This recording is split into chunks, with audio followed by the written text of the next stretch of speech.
It's Nolan. Now, before we get started, make sure y'all hitting that like button. Make sure y'all sharing it on your respective platforms. Let somebody know what we're doing today.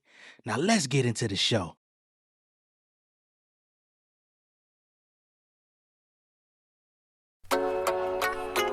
Hey, come to my show on Friday, bro. I'ma hire a gun with this shit. Hey, check. Pardon me, garlic flow. I run game like Alimo. I'm solid gold. You disappear like Sonic Gold. Who wanna feel the wrath of a madman that'll tap dance past fans to get your ass jammed in a trash can? Murder hero, deserve to be scolded. Verbally dope, certainly the first to revolt. Prefer to repost. I ain't with time wasting. Anything can happen. French was fucking annihilate. Then I'm building my foundation. Fresh and local, here for the community. Wholehearted statements, everything I say is true to me. Life hard, niggas been drowning without a lifeguard. Water moccasin by far, straight like a python. Arnold Palmer sipping, politicians wanna know my name. I'm young Nolan, locomotive, yeah my soul is trained. I bust flows like water main, so guard your frame. They see the word freestyle, thinking it's off the brain. Nigga, what's your definition? It won't affect my next decision. This is exhibition, excellence and acquisition. My eloquence is heaven sent with elegant tradition. Your element is medicine, it only fixes the symptoms. Underrated, understated, shit is undebated. Fuck an album, my livelihood is a fundraiser. I keep the 8 like Troy Aikman, I'm so impatient. I'm killing fellow Jedis just to be Darth Vader. Lord save 'em, ain't none of y'all better. Got a chick in my back pocket, ain't none of y'all met her. Cleaning all of the clutter, had my attorneys the better. Hindsight 2020, your mind burn even better. This shit is masterful, my style is a throwback like a lateral. Haters spectating like Jamie Foxx and Collateral. Any beat you play is compatible, I'm an animal. Going over heads like Jesus speaking in parables. Even the terrible, rhyming like it's hysterical. It's prehistoric, the story is probably scaring you. So gritty, got rep in the whole city. Whoever opposing me will never get close with me. What's going on, beautiful people? It's the kid J Nolan here. Welcome back to another episode of Inside the Industry, your number one source for music, entertainment, commentary, and breakdowns. Hope everyone is doing well out there this Friday, going into the weekend. I know it's been a crazy week. I know a lot of people been saying a lot of fly shit in my comments as I've been covering this whole J. Cole saga, him doing these interviews yesterday with Stat Quo and Justin Hunt having their video out talking about the Drake, Kendrick, J. Cole relationship and where all of them stand. It's all good, man. Y'all know when y'all want to come here for objective takes, this is where you come. If you want to fall into fan theories, that's not necessarily what I do, okay? We'll talk about them here and there when I feel compelled, but overall, I like to just give a objective take about what it is that these people are actually saying, or official articles or official news. So we've got another J. Cole interview out, 7 p.m. in Brooklyn. That's Carmelo Anthony's podcast. And it looks to me that each interview that J. Cole is doing, he's basically revealing more about 2024. You know what I'm saying? Like he spoke a little bit about some things with Nadeska and Apple Music. He then went to Cameron's show and he revealed things to Cameron. And then now we've got the 7 p.m. in Brooklyn with Carmelo, and he's revealing a whole set of new information on this show. So clearly, he didn't want to do the same exact interview 3 times over. Of course, there's going to be running themes. There's going to be the same questions that he's got to answer. But each podcast has ended up with a little bit more to elaborate on the events of 2024. The battle that's had us talking for 2 years straight, literally. All right. So in this new interview, I have not watched the whole thing. I've seen some clips circulating. I'll watch it on my personal time. It's another hour and 45-minute interview. So I'm not going to come on here and fucking just sit through it. I'm not doing that on my platform. But what I will do, again, is cover the most trending topics from the interview, and then I'll watch it on my own personal time. So something new that's out is the origin of first person shooter coming from J. Cole's perspective. Now, he says that this song was actually intended for Drake and Kendrick Lamar. Okay? Not Drake, Kendrick Lamar, and J. Cole, but just Drake and Kendrick. Okay? Now, we just saw Statquo on the third verse saying that Kendrick was in the studio, possibly going to work on the record, but then, he took a little while to get the verse back. Right? That's one perspective of the story. J. Cole says that he never looked at it as a all three of us situation.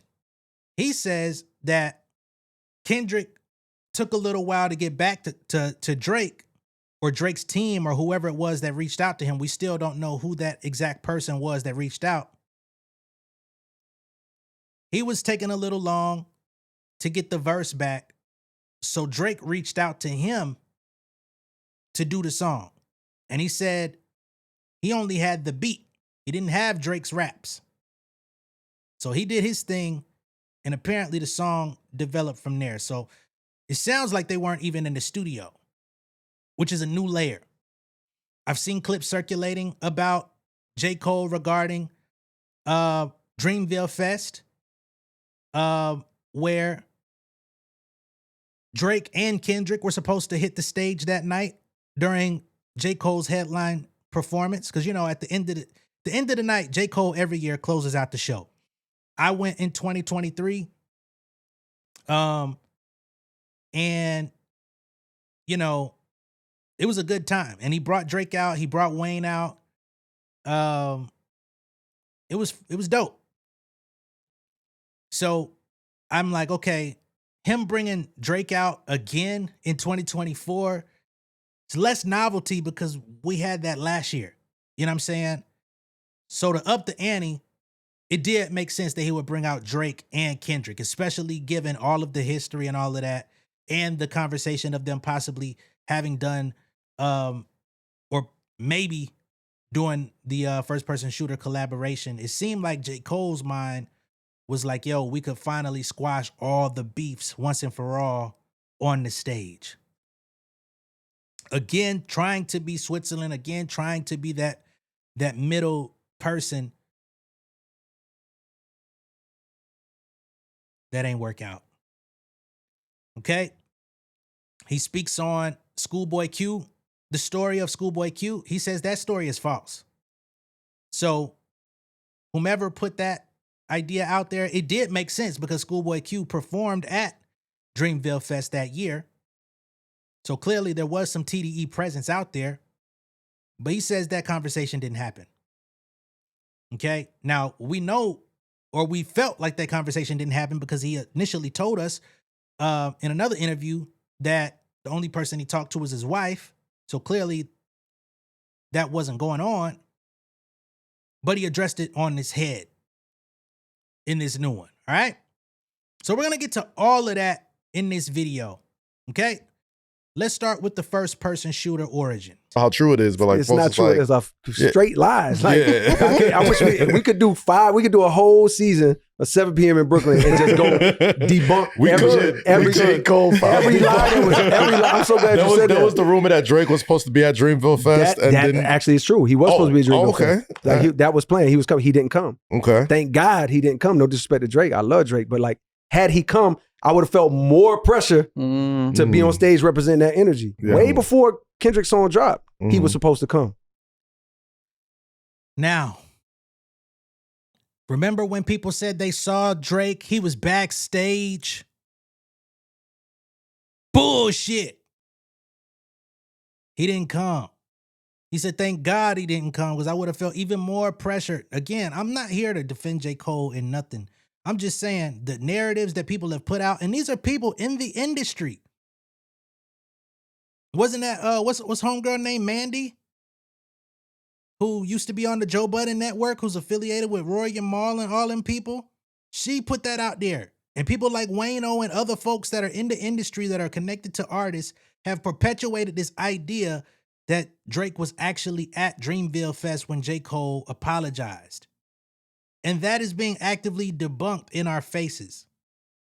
So, again, you can't believe everything, but it's really tough to take in all of this information and then have to address it 2 years later and things that we thought or have heard about not be true. It's very interesting. I was trying to get Kendrick to come too. Like that was my plan for Dreamville Fest that year. Mind you, I never got a chance to like, it's crazy because like, you know, around the time I was going to hit Kendrick, like, yo, you want to come through and make this moment? Boom, boom. I told Drake. Drake knew that it was something I wanted to happen. When we was on tour, I'm like, yo, it'd be crazy if both of y'all came out at Dreamville Fest, boom, boom. It's silly now to say, you know what I mean? It's like, nah, nigga. There were other plans in the works. Right. But so because y'all all supposed to be on first person shooter together, right? No. Was not that we were all supposed rumor. to. No. So it's I hate that with so many lies, you're actually saying you here, I gotta ask. With so many lies, you're actually saying things that are like half truths. Okay. You know what I mean? Like Drake's supposed to be coming to Dreamville Fest. Yes, half truth. Okay. He was always gonna be coming to Dreamville Fest. From when we was on tour together. Right. He had always like agreed to do that. Yeah. It was only this situation that made him like, and he actually told me, he was like, and I appreciate him for doing this. He's like, yo, bro, it was after he didn't show up, but he was like, yo, bro, I didn't want to put you in a situation because he could tell when me and him talked, he could tell my heart wasn't maybe equivalent to his. And this debunks Maul. Now remember, I just played a video of Maul recently where he claims that J. Cole and Drake haven't spoken since J. Cole left the It's All a Blur tour. That was his perspective.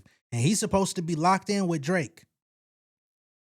He says that J. Cole and Drake never spoke ever since J. Cole left the tour. Because remember, J. Cole left the tour to get ready for Dreamville Fest. And then Drake had to go continue the tour with other niggas.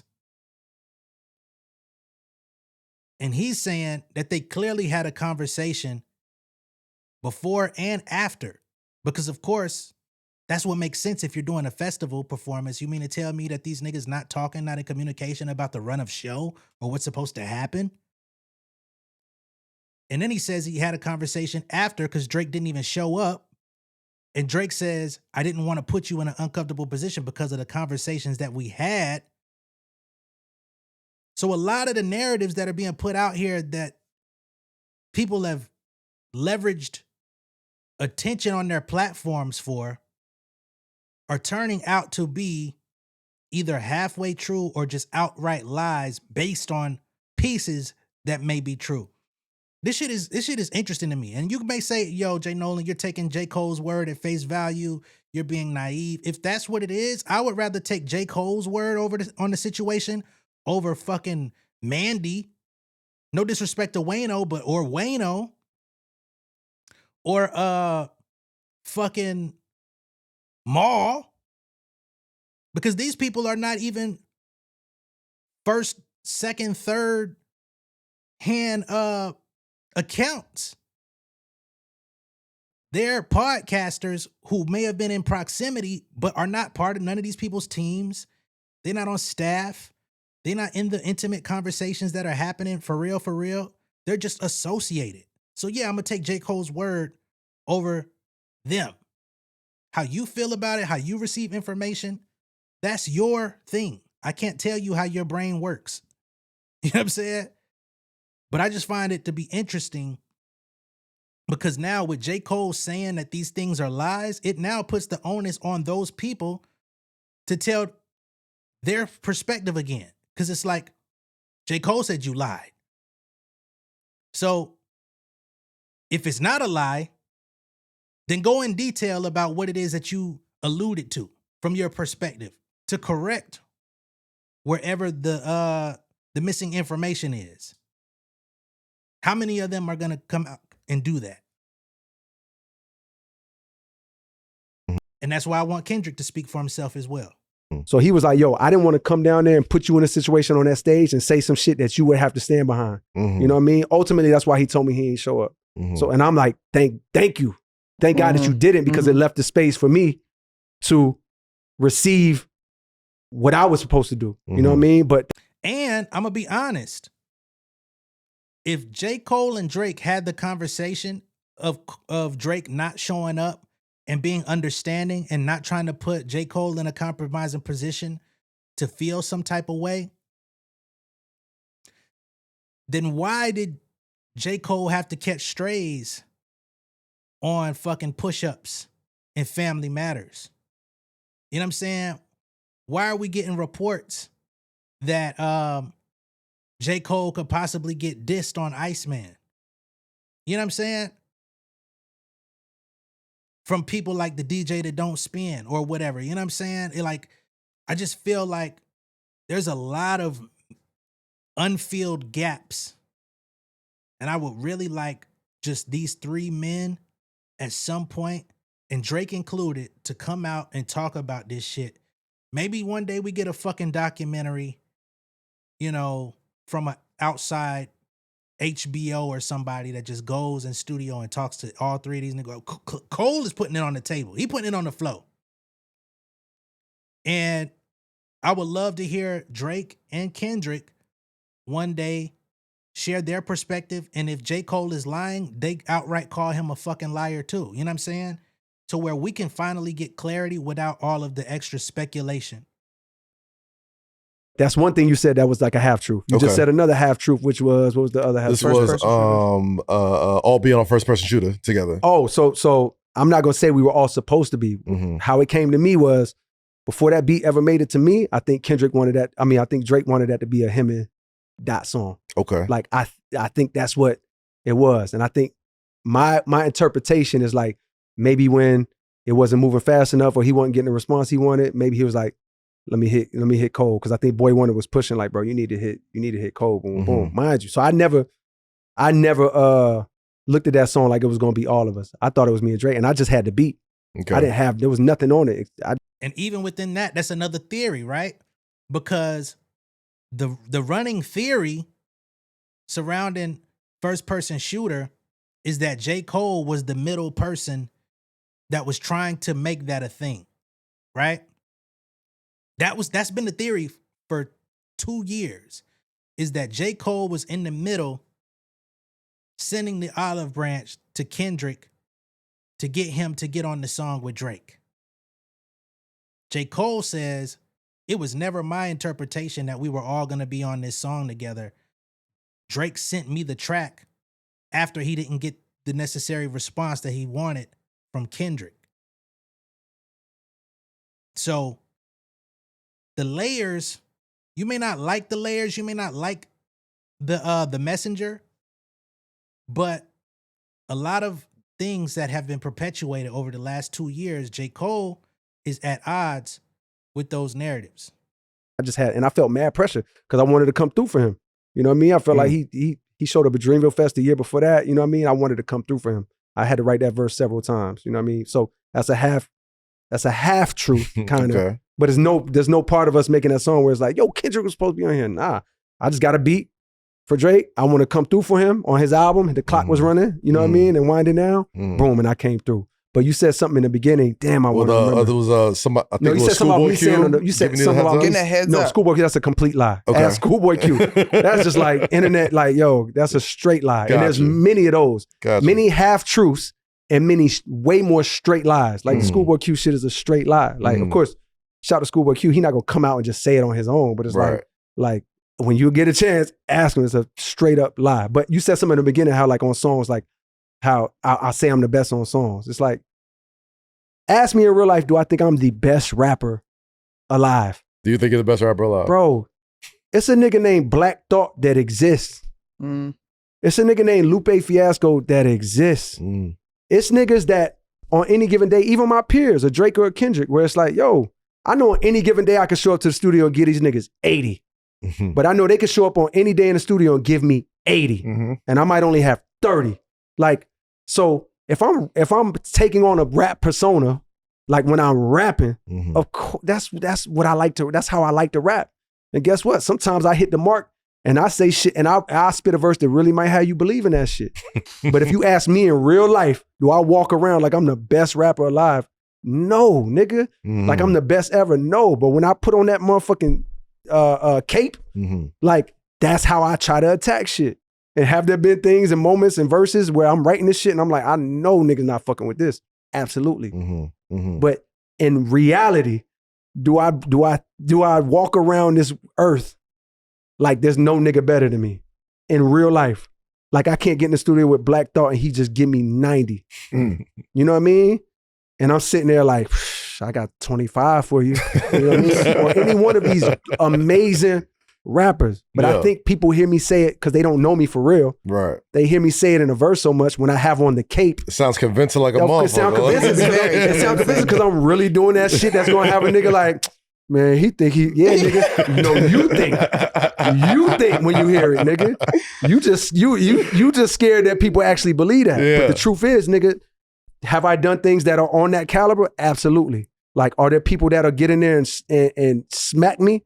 Absolutely. Can I get in that same studio on another given day and smack them around? Absolutely. It's no different than basketball. How many times you done gave a nigga 50 or 40 and then turn around and he done gave you 50 or 40? Like, it's no different. You know what I mean? So like, I think people think that I like walk around with that mentality. I know this is another part of the interview that's probably going to be dissected and thrown around and trivialized. But what Cole is saying here is absolutely right. I hate to say it, but I am a realist. I am somebody who's going to go off of reality. As a rapper, I feel like I'm the best fucking rapper. You know what I'm saying? But that doesn't mean that there's other niggas that ain't nice like that. And if you happen to get on a song, another nigga may have a better verse. Like, I don't understand where we live in this thing of just like super absolutism. It's an internet thing. Like niggas can't show love and be real with other people. Like you just supposed to be walking around like as your rap persona 24/7. You know what I mean? Like, come on, man. But again, I know this is something that's gonna be trivialized because people feel like J. Cole is flippant. J. Cole is indecisive. They feel like J. Cole is flip-floppy. They feel like he's not a solid person. I don't know that nigga to say whether he is or not in any regard. You know what I'm saying? But what I can say is what he's actually explaining in this clip or in this piece of the interview, I do not feel like he's saying anything wrong. That's what I will say. Or something. It's like, bro, that's not even my character. You know what I mean? To walk around thinking like, I hope that I do something when I sit down to write. And even Nas, who many people feel like is the GOAT, the fucking GOAT of all GOATs. When it comes to Kendrick Lamar, they say, hey man, we would love to see you work with Kendrick. He says, if he'll have me. You know what I'm saying? He don't say, shit, if he want to come get down with the GOAT, then let's do it. He says, shit, I would love to. If he would be so gracious to work with me. You know what I'm saying? So again, niggas be doing too much. That can be considered at that level. You know what I mean? But I already know it's a lot of niggas out there that while I'm hoping, they might be doing that shit right beside me. Yeah. And they might give me 60. Okay, now I need to know, Mello. Yo. Did you walk around in real life thinking that you were the best nigga to ever do it? No, because I felt like once I now. All right, I didn't come here to hear from Carmelo Anthony. I could watch that anytime. All right, so that's where we stand on this thing. So according to J. Cole, first person shooter was originally supposed to be just Drake and Kendrick Lamar, not even including himself. Allegedly, Kendrick took a while to get it. Stat Quo claims the same thing, that he was going to work on it, but he took some time. And then eventually, I guess, he heard something with J. Cole on it. I still don't understand how he heard something with J. Cole on it. But Cole says he wasn't even involved in that. Drake hit him up as a backup because Dot allegedly didn't get back to him with the verse soon enough. Okay? As far as Dreamville Fest, this idea that Drake was backstage ready to come out He says it's false. Drake never showed up. They had a conversation about it, and Drake understood and said, yo, I didn't even want to put you in a position. So where all this vitriol on J. Cole's name comes from after all of this post-battle from people that fuck with Drake or people that claim they fuck with Drake, I'm still trying to understand where that's coming from. And even why Drake decided to throw Cole under the bus on Push-Ups and Family Matters if they had that conversation. I'm trying to understand where that comes from as well. The Schoolboy Q narrative, debunked. Never happened. He said, ask Schoolboy Q himself. He'll tell you. We didn't have that conversation. You know what I'm saying? So a lot of what we believe to have been a part of the mythology of this battle, a lot of it has not been portrayed accurately, according to J. Cole. You know? And again, this is not an endorsement for J. Cole. I don't give a fuck who likes him or does not. You know what I'm saying? I'm a Kendrick Lamar fan. I am a J. Cole fan. I'm a bigger Kendrick Lamar fan than a J. Cole fan. I've lived with Kendrick Lamar's music way longer than I ever have of J. Cole's. But as a objective commentator, I can only go off of what I'm hearing and my own interpretation. How you receive the information and interpret it is your business, okay? Let me know what y'all think down below in the comments. Be sure to like and share this video. If this is your first time seeing me on YouTube, go ahead and subscribe to the channel. Become an insider. I will see y'all on the next one. Y'all be good out there, man. Peace.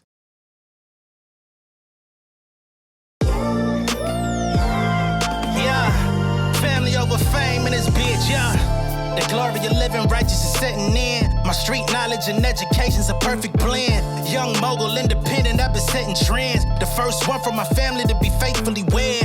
Fuck niggas and the horses that they riding on. I see this shit from all angles like a polygon. I'll never politic and the drama be piling on. Father and greats unacknowledged like I'm Bobby Bonds. Conversation with my lady about the paper route. 5 sit bank accounts every day I make it count. They down talking my commentary for hating now. Well, I can take it cause I'm bodying your favorite now, please. I can do this shit in my sleep. I been writing for these niggas, y'all read it and weep. I been fighting these niggas if you speak on the street. I'll turn your birthday party into New Year's Eve. Don't let me take it there. We ain't playing fair. This the ATL, Southside nigga moving furniture like Wayfair. Life on hold, no insurance for your healthcare. Lifeline gone, so you wanna be a millionaire? Well, let me tell you about this world I built. The women I dodged, the niggas that I read for filth. The sympathy cause consulting for the stacks I built.